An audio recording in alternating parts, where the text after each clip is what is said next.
Today, at this hour, the Senate holding a hearing on the need for transparency in AI. This is ahead of the first Senate AI Insight Forum. That is tomorrow. It's going to be led by Majority Leader Chuck Schumer. Tech titans including Elon Musk, Mark Zuckerberg, Bill Gates, all expected to be in attendance. Here with more on what's at stake and a look at some of the stocks that could be affected is Fred Havemeyer, Senior Software Analyst at Macquarie.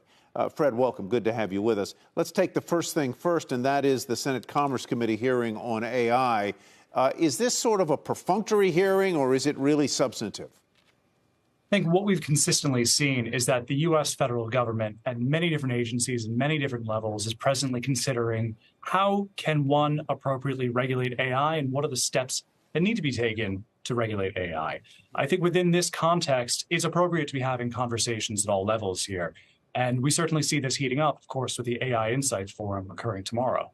What needs to be regulated about AI? Give us a bit, just level set us here. What are we talking about?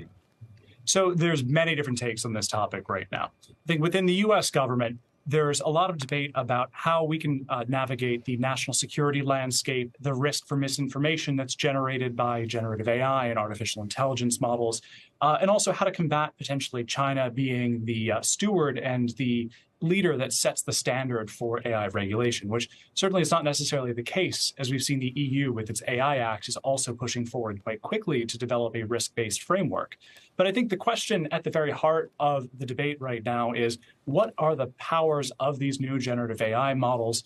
Do they have the risk to potentially disrupt society? And also, what is the potential advantage here?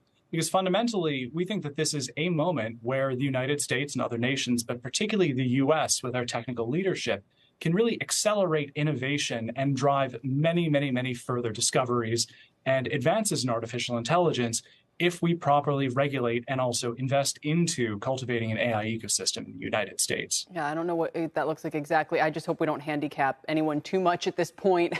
Maybe I'm on the wrong side. So let me ask you, Fred, about something that feels a little bit more, hits a little closer to home, at least for right now. You think that China may be poised to disrupt the AI chipset market if its new advanced domestic fab capabilities are proved out. Can you talk a little bit more about that? What are the implications? Because it's a huge debate right now over, whether they have this kind of leading edge chip tech or not. Oh, absolutely. I think the heart of the debate right now centers around how can you train artificial intelligence models? Typically, those are run on very, very large GPU clusters or very high-end GPU compute, which presently is primarily something that NVIDIA has been dominating. So if there are other entrants into the market that can offer competitive chipsets, which certainly AMD has been trying to do, we think that it could change the way that AI training workloads are actually performed.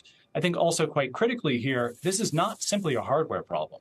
This is also a software problem, and one where if there's more accessible and easy to use software offered by competitive vendors to be able to train AI workloads and AI models, then potentially the landscape could open up further.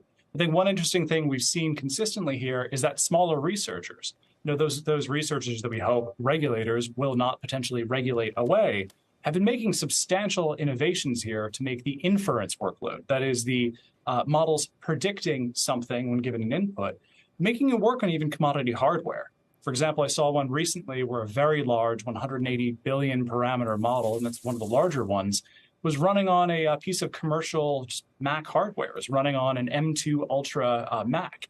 So I think a lot of optimizations going on, and I think the whole field is potentially one that could see a lot of innovation. Though presently, NVIDIA's tech remains the stack that startups, enterprises, and everyone are using to train up AI workloads.